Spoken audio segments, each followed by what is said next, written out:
So, magandang araw sa inyong mga bata. Okay, ako pala si Ginoong Darwin John Hinandoy. So, ang ating tatalakay ngayon sa araw na to ay tungkol sa pananalig sa Diyos. So, bago ang lahat, tayo muna'y magdasal. Sige, tayo'y magsitayo. Magsitayo tayo lahat upang tayo ay magdasal. Sige, ang lahat, idungo ang ulo at ipikit ang mata. Manaming salamat, okay, sa biyaya na inyong binibigay araw-araw at ipinagkaloob sa aming kalakasan at pagmamahal. Ngayong araw na to, aming dinalangin na sana'y imbuksan ang aming isipan na kami ay matuto sa mga paksa o tatalakayin namin itong araw.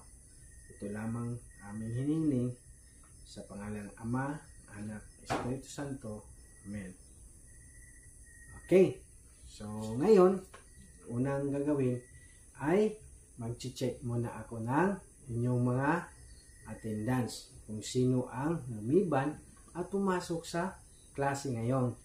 Tatawagin ko muna inyong mga pangalan at kung dyan pakitaas ang kanang kamay sa inyong kung sino ay nariyan. Roger. Okay. Percy. Okay. Good. Then Raymond. Then Jerry. Oh, good. Jerry. Chrislyn. Ay, wala. So sige, hindi natin alam kung ano nangyayari o problema ni Christine sa kanila. Sige, siguro ang ating gagawin, ating ipanalangin na sana siya ay nasa mabuting kalagayan. Okay ba mga bata? Salamat sa inyong pagtugon sa ating pagsasalita. So, tayo magpatuloy ngayon. Sa ating pagsisimula, gusto ko na para maayos ang ating pagtalakay sa ating pag-aaralan, so magbibigay ako ng mga alituntunin para maganda at maayos ang aking pagtuturo sa inyo. Okay? Okay, salamat at kayo ay nakikinig. So unang alituntunin, wala munang mag-uusap kung ako ang magsasalita. Okay, salamat. Pangalawa, kung may katanungan, itaas ang kanang kamay para tuloy-tuloy ang ating talakayan. Ano itaas? Kanang kamay. Salamat at very good. At kayo ay nakaintindi. Pangatlo, kung gustong sumagot, itaas ang kamay. Huwag lang mag-iingay. So, dapat itaas. Teacher, di ba? Maingay tayo niyan. Okay, yun lang ang hinihiling ko.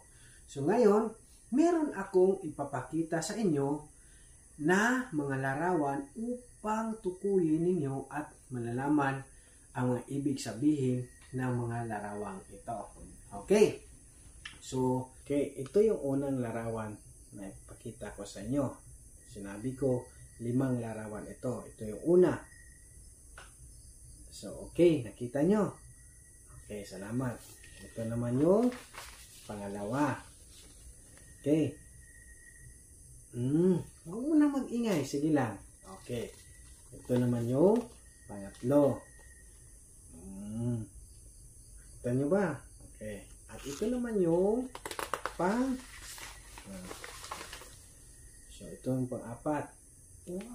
Mamaya na, wag mo na magsalita. Sige na, tatapusin natin to ha. Okay, at ito naman yung pang-5.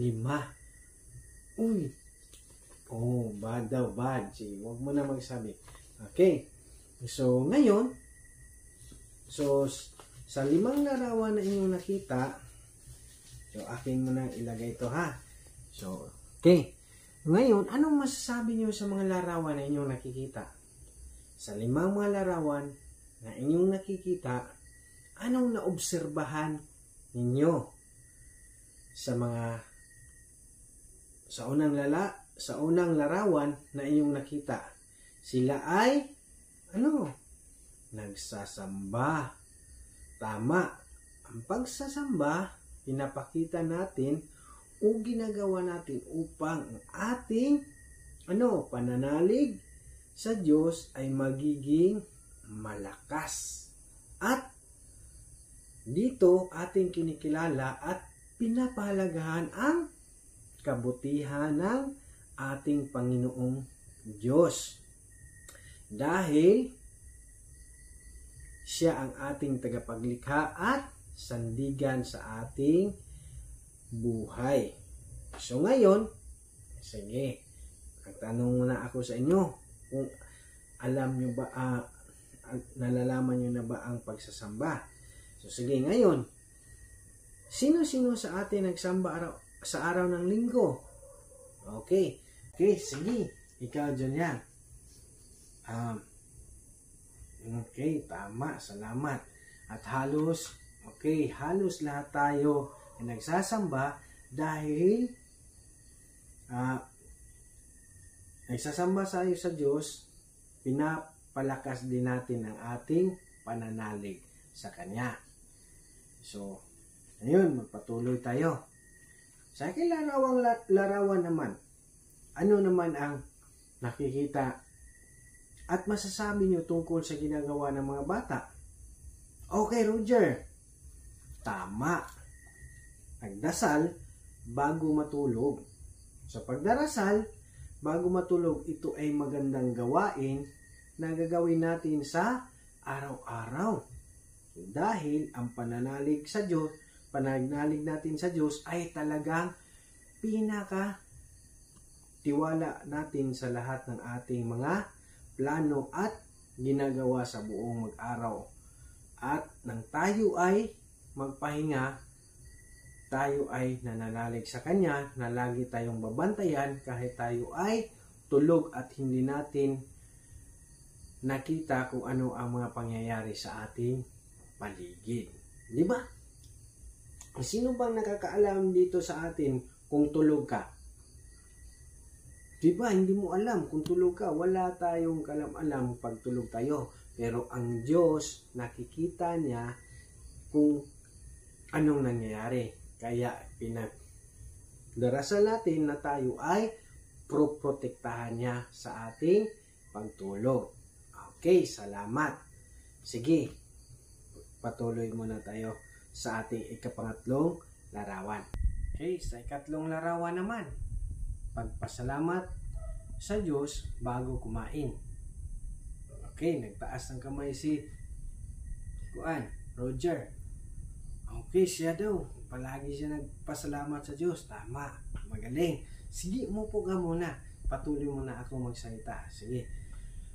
Okay, dito naman, so kinikilala natin na ang ating Diyos ay siya ay provider. Siya yung nagbibigay ng ating makakain araw-araw o tagapaglagay sa ating mga kinakain araw-araw.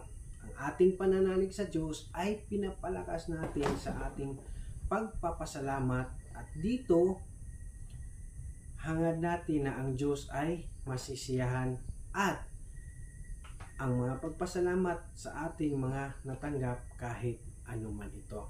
So, kahit ano nga ating natatanggap, ating ipapasalamat sa Diyos dahil ang pagpasalamat dahil isa itong nagpapakita ng ating pananalig sa Kanya. Okay. So, naintindihan na? Okay, sa pang-apat na larawan naman tayo. Okay. So, siguro, masasabi nyo na ang bata ay nagdasal. So, mga bata, marami sila. Tama ba? Okay, tama kayo. Sila ay nagdarasal na sana kung ano naman ang ating mga kinakaharap sa buhay, tayo ay gagabayan ng ating Panginoon at iligtas sa ating or sa lahat ng mga sakuna sa buhay na dumarating. So sa ating pamilya, sa ating kapwa, sa ating bayan o kahit sa anumang dako sa ating lipunan, na ang ating pananalig sa Diyos ay magiging matatag at nakadepende sa Kanya. So kung kayo lahat-lahat magdarasal tayo, hindi natin alam kasi yung mga pangyayari, dapat himaki natin ang ating mga kauri or mga classmate na, sige, parang ang hirap na ating ginagawa, so magdasal muna tayo para bigyan tayo ng gabay sa ating Diyos. Okay. Ang pagdarasal sa ganitong paraan ng nakagrupo ay isang halimbawa ng napakagandang gawain natin ng mga bata upang kahit kayo ay nasa murang edad, so kayo ay mga ilang edad na ninyo ngayon? 9, 8, tama. So, murang edad. So, alam nyo na kung ano ang kahalagahan ng pagkakaroon ng pananalig sa Diyos. So, instead na sa halip ay kung may mga hindi magandang pangyayari sa atin, sa pamilya man, o di kaya sa ating nakikita na masamang gawain, o kaya sa pagkuha ng pagsusulit. Example, ang teacher nyo nagbibigay ng pagsusulit. Una, gawin nyo, magdasal kayo upang kayo ay bigyang gabay sa ating Panginoon. Tama yun. So, manalangin upang tayo ay bigyan ng gabay sa ating gagawain. So, diba? At ngayon, narito tayo sa panghuli. So, anong panghuli nga inyo nakita? Tama. Ano yun? Nagsusugal. Okay, ano yung nakita nyo? Sige, ikaw nga, Julian. Baraha. Okay, salamat. Pira. So, ano pa? Okay, nagsugal. So, tama yun. Tama kayo lahat. Salamat. Bigyan natin palakpak ng mga sarili. Sige. So, ngayon, bakit, alam nyo ba, mga bata, na ang pagsugal ay halimbawa ng hindi pagkakaroon ng pananalig sa Diyos? So, dahil ang pagsugal, hindi natin pinapahalagahan ang biyaya ng ating Diyos na dapat ang mga pirang ating natanggap gagamitin natin sa mabuti. Kagaya ng pambili ng ating pagkain, pagpapaaral, pagtulong sa mga nangangailangan, pambili ng ating mga kagamitan sa bahay, marami pang iba. So maraming kagamitan ang pera na binibigay sa ating Diyos. Binigyan tayo ng lakas upang tayo ay magtrabaho. Kung sa gayon, kayo lumaki na, pagkatapos nyo, tapos yung mag-aral, magtrabaho kayo, pagtapos yung magtrabaho, magkapamilya kayo, so makikita nyo kung ano ang kahalagahan ng biyaya ng Diyos. Alam natin, mga bata, marami pang mga bagay o mga gawain na hindi nagpapakita ng pananalig sa Diyos. Pinili kong pinapakita sa inyo ang pagsugal dahil talagang dito marami kayong nakikita sa iyong paligid. Okay, may sasabihin si Julian, tama, sa kanilang ngayon, kapitbahay nila. Si Roger, sabi, okay, sige, Roger. Yung nanay at tatay niya daw nagsusugal. Sige. Kaya nga, pinapakita ko sa inyo pagsugal dito, kay nakikita nyo sa paligid nyo, dapat di nyo gayahin. At kung may alam kayong nagsusugal, o di kaya inyong mga, sabi nyo, yung ama at ina nagsusugal, kapatid, dito nyo magawang lumapit sa Diyos at manalig sa Kanya. Na sana ay baguhin sila ng Diyos sa kanilang mga hindi magandang ginagawa. Dahil pag sinabihan nyo sila sa kanilang ginagawa na huwag nang magsugal, sigurong magagalit sila sa inyo. Magagalit sila. Kaya ang pinakamabuti natin gawin ay lumapit sa Diyos at manalangin sa Kanya. So ngayon, meron akong mga katanungan sa inyo upang susulit kung kayo nga ba ay nakikinig sa akin. So, 10 ito aking ginawa. Okay. So, ang pagsusulit na aking ibibigay ay madali lang. So, kung tama at mali lang. So, kung tama ang sagot, so, sige. Tama ang iyong sagot. Kung mali naman, mali ang iyong isasagot. So, sige. Ulit, ito ang unang katanungan. So, nakita nyo ba? Okay, salamat. Okay. So, unang katanungan. So, sige, nabasa nyo na. So, anong sagot nyo? Okay, may nagtaas sa kamay. Ikaw. Anong sagot mo? Okay, mali. So, tama. Ang galing. Sige, pangalawa. Okay. So, nakita nyo? Okay, nabasa na. O, sige. Ikaw, Julian. Okay, mali. Okay, tama ang iyong sagot. Mali nga naman. Sige, pangatlo. Sige. Roger. Sige, ikaw Roger, nagtaas ng kamay. Ay, okay, tama ang iyong sagot. Tama. Sige, very good. So, pang-apat. Okay, nabasa niyo na. Sige, ikaw. Anong sagot mo? Okay, tama. So, pang-5. Okay, nabasa na. Sige, balik ka Roger, ikaw naman. So, mali. So, tama si Roger sa pang-5. Mali yung sagot. So, pang-6. Okay, pang-6. Okay, Julian. Okay, tama. Very good. So, number 7. Okay. Okay, tama ang sagot ni Julian. Again. Okay, Roger. Number 8. Sige, nagtaas ka ng kamay. Wow, gagaling naman ng mga estudyanteng to. Parang alam na ninyo ah. Number 8. So, tama. Very good, Roger. Sige, number 9. Teka lang, huwag muna kayong mag-ingay. Huwag muna mag-ingay. Sige ha. Sige, ito. Number 9. Okay, sige, Julian. Okay, tama. Very good. At ang panghuli, sige, ikaw. Answer naman niya ay tama. Very good. So, okay. So, tama. So, salamat at natuto kayo. Natapos na ating pagsusulit. So, mga bata, alam niyo na kung ano ang pananalig sa Diyos. So, dapat talaga sa ating mga bata ay manalig tayo sa Diyos sa araw-araw.